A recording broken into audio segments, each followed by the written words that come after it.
Nous ne percevons pas que les continents sur lesquels nous vivons se déplacent. Après tout, un voyage en avion entre l'Europe et l'Afrique ne prend pas 5 heures, 1 année et 3 heures l'année suivante. Pourtant, les continents se déplacent régulièrement les uns par rapport aux autres. Au début du XXe siècle, une théorie scientifique connue sous le nom de dérive des continents a été proposée pour expliquer cette migration des continents. Cette théorie a d'abord été rejetée, mais elle a ouvert la voie à une autre théorie connue sous le nom de tectonique des plaques, que les scientifiques acceptent aujourd'hui comme une explication du mouvement des continents de la Terre. La Pangée était un continent qui existait il y a près de 300 millions d'années et qui s'est divisé en Amérique du Nord, Amérique du Sud, Afrique et Europe. Sans aucune intervention humaine, la Terre s'est simplement séparée et a formé les continents que nous connaissons aujourd'hui. Mais comment ces changements se produisent-ils et à quoi pouvons-nous nous attendre avec des changements aussi importants? Si vous êtes curieux de savoir comment cela pourrait vous affecter, continuez à regarder. Selon la théorie du déplacement cataclysmique des pôles, il y a eu des déplacements géologiquement rapides des positions relatives des emplacements géographiques actuels des pôles et de l'axe de rotation de la Terre, entraînant des calamités telles que des inondations et des catastrophes tectoniques. Il existe des preuves de variation, de précession et d'inclinaison axiale, mais celles-ci se produisent sur des échelles de temps beaucoup plus longues et n'impliquent pas de mouvement relatif de l'axe de rotation par rapport à la planète. La Terre, solide, en revanche, peut tourner par rapport à un axe de rotation fixe dans ce que l'on appelle une véritable errance polaire. D'après les recherches, les 200 derniers millions d'années ont été marqués par un déplacement polaire total d'environ 30 degrés, bien qu'aucun déplacement super rapide du pôle terrestre n'ait été découvert. Le véritable déplacement des pôles se produit à un rythme de 1 degré ou moins par million d'années. Deux phases géologiquement rapides d'errance polaire réelles ont pu se produire entre 790 et 810 millions d'années lorsque le supercontinent rhodynien existait. À chacune de ces étapes, les pôles magnétiques de la Terre ont changé d'environ 55 degrés. Les déplacements des pôles sont des calamités mondiales qui se produisent lorsque toute la croûte externe de la Terre se déplace en même temps. Les zones proches des pôles nord et sud migrent sur des milliers de kilomètres vers l'équateur, entraînant la fonte des calottes glaciaires dans les latitudes plus clémentes, tandis que les zones proches de l'équateur s'éloignent des tropiques et s'installent dans des climats plus froids. Certaines zones auparavant chaudes sont déplacées vers les nouveaux pôles, où elles subissent un gel soudain et seront bientôt recouvertes de nouvelles calottes glaciaires. Les terres proches de l'équateur descendent sous le niveau de la mer en avançant dans le renflement équatorial. Au même moment, pour la première fois depuis longtemps, des terres qui étaient auparavant sous l'eau remontent à la surface. Le professeur Charles Hapgood est l'une des personnes les plus connues à avoir proposé le déplacement des pôles. Bien qu'il ait écrit plusieurs livres sur le sujet, dont Earth Shifting Crust, Maps of the Ancient Sea Kings and Path of the Pole, il n'a cessé de changer d'avis et de faire des déclarations qui semblaient se contredire lorsqu'il s'agissait de prédire à quelle vitesse un déplacement des pôles pourrait être catastrophique. Dans Path of the Pole, il aborde le livre d'Ernst Dutch, Polar Wandering and Continental Drift, dans lequel Dutch soutient que les déplacements des pôles se produisent très lentement. Il explique ensuite comment Dutch a découvert en Écosse des preuves d'un déplacement de la croûte terrestre, plusieurs ordres de grandeur plus rapides que prévu et qui, selon lui, auraient pu être des centaines ou des dizaines de milliers de fois plus rapides. Selon Hapgood, d'après ce qu'ils ont pu discerner, le sondage s'est déplacé de son ancienne à sa nouvelle maison en un temps très court, bien inférieur à un millénaire. Alors, Hapgood montait-il à cause de la politique et de la pression des universitaires qui n'acceptaient que les changements lents qui convenaient à leur modèle uniformiste et ignoraient les preuves de catastrophes inattendues, ou montait-il à cause de quelque chose de plus sinistre? À un moment donné, Hapgood a cessé d'être prudent et a commencé à prendre des risques. Il aurait dû être mieux informé, ayant travaillé auparavant pour l'Office of Strategic Services, les prédécesseurs de la CIA. En 1982, Hapgood a écrit une lettre à Rand Flemhaft, co-auteur de When the Sky Fell, au sujet d'un nouveau livre sur lequel il travaillait. Dans cette lettre, Hapgood mentionnait que le livre à venir présenterait un nouveau contenu fascinant qui irait bien au-delà de l'analyse prudente de son livre précédent. Il a dit à Flemhaft qu'il avait des preuves significatives d'un cycle entier de civilisation à la fois en Amérique et en Antarctique, indiquant des niveaux élevés de science. Hapgood a peut-être découvert des informations que le gouvernement ne voulait pas rendre publiques car il a été tué par une automobile avant de pouvoir publier sa nouvelle étude. Nous ne saurons jamais s'il s'agissait d'une simple malchance ou d'une manœuvre délibérée. Étonnamment, il n'est pas le seul à croire que le déplacement des pôles s'est produit rapidement et a causé une dévastation généralisée. Dans The Adam and Eve Story, Un livre moins connu de Chan Thomas, l'auteur détaillait ses hypothèses, dont l'une concernait le déplacement des pôles. Bien que le livre original ne soit plus disponible, la CIA en a imprimé une version tronquée. Par conséquent, vous pouvez deviner quelle part de son essence a disparu.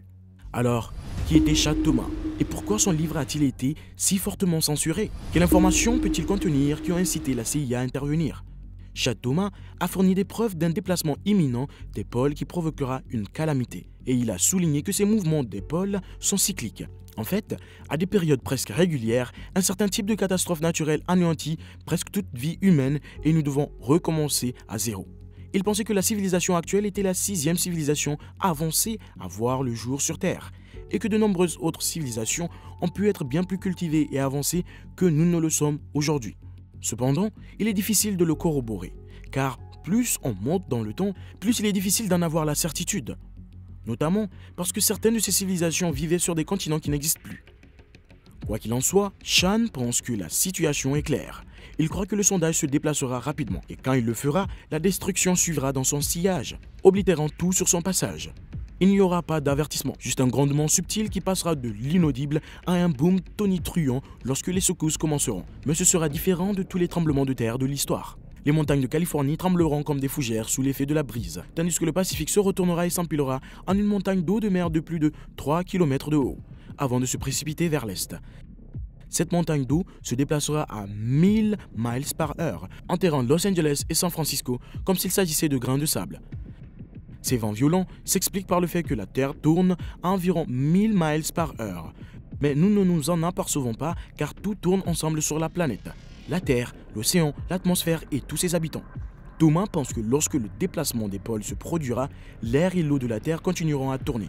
Mais les masses terrestres s'arrêteront à de nombreux endroits. Et c'est alors que la sous-couche en fusion de la Terre percera également et répandra une mer de feu liquide chauffé à blanc. Tous les vestiges de la civilisation humaine disparaîtront en une fraction de jour. La colère se poursuivra pendant 6 jours et l'océan commencera à se calmer le 6e jour.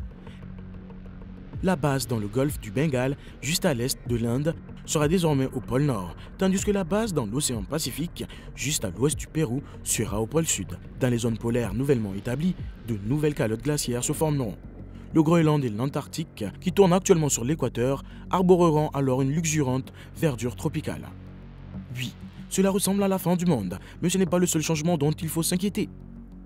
Un autre mouvement des pôles dont on parle enfin aujourd'hui est le déplacement des pôles magnétiques. Un autre potentiel auquel nous pourrions avoir à faire face est la difficulté qui vient avec l'affaiblissement des pôles magnétiques. Et non, cela ne prendrait pas 1 million d'années, ni même 1 millier, mais seulement les 200 prochaines années. Si le champ magnétique de la Terre s'affaiblit de manière significative, il pourrait s'effondrer et déplacer le nord magnétique vers le sud et le sud vers le nord, ce qui causerait des problèmes majeurs pour la planète. Cela arrivera, que cela nous plaise ou non. C'est juste la nature, ce qui le rend encore plus terrible. La vérité est que nous nous dirigeons peut-être tout droit vers ce phénomène. Le docteur Nicolas Touveny, du Centre européen de recherche et d'enseignement en géosciences de l'environnement d'Aix-en-Provence, en France, a expliqué que le champ géomagnétique s'affaiblit depuis 3000 ans. Et que s'il continue à s'affaiblir à ce rythme, l'humanité sera dans une situation critique dans moins de 1000 ans. Le docteur Touveny est l'un des principaux responsables du projet Édifice, qui fonctionne depuis 2014 avec ses collègues. Il a étudié l'histoire du champ magnétique de la Terre, notamment les moments où il s'est inversé dans le passé et ceux où il pourrait le faire à nouveau. Le mouvement du fer liquide à l'intérieur du noyau de notre planète est la principale cause de son champ magnétique. Celui-ci a toujours fait partie de la Terre, mais sa polarité a changé plusieurs fois au cours de l'histoire de la planète. Il peut prendre jusqu'à 1000 ans pour effectuer chaque basculement, ce qui s'est produit jusqu'à 100 fois au cours des 20 derniers millions d'années. Il laisse une magnétisation fossilisée dans les roches de la Terre. Nous pouvons remonter le temps et observer quand ces changements se sont produits en utilisant une foreuse pour prélever des carottes ou des colonnes de sédiments du plancher océanique qui ressemblent à des pailles et peuvent descendre jusqu'à 300 mètres. M. Touveny et ses collègues ont étudié 2 types d'éléments pour en savoir plus sur l'histoire du champ magnétique terrestre. Pour inverser la polarité, le champ magnétique doit diminuer d'environ 90% jusqu'à un certain niveau. Cela peut prendre des milliers d'années. Et pendant ce temps, l'absence de champ magnétique sur notre planète permet à davantage de particules à haute énergie provenant d'autres régions de l'univers de pénétrer. Lorsque cela se produit, de plus en plus d'atomes de notre atmosphère, comme l'azote et l'oxygène, sont bombardés par les rayons cosmiques. Cela fait tomber à la surface des isotopes cosmogènes comme le carbone 14 et le beryllium 10. Nous pouvons déterminer quand la polarité a changé en regardant combien de ces isotopes se trouvent dans les noyaux. Cela semble plus simple que ça ne l'est. Il y a une transition entre 772 000 et 774 000 ans, et le champ a presque basculé dans l'autre sens 15 fois depuis lors. C'est ce qu'on appelle une excursion, et elle se produit lorsque la force du champ baisse de manière significative mais n'atteint pas le seuil requis avant de revenir à la normale. Lorsque le champ commence à s'affaiblir puis à se renforcer à nouveau, c'est à ce moment-là que nous sommes confrontés au plus grand danger potentiel. La dernière excursion a eu lieu il y a environ 40 000 ans, et il y a des indications que nous sommes sur le point de la revivre. Selon le Dr Touveni, le champ géomagnétique a perdu 30% de son intensité au cours des 3 derniers millénaires. Ce n'est pas bon. Sur la base de ce chiffre, son équipe prévoit qu'il sera proche de zéro dans quelques centaines ou milliers d'années. Que pensez-vous du déplacement des pôles? Faites-le nous savoir dans les commentaires ci-dessous.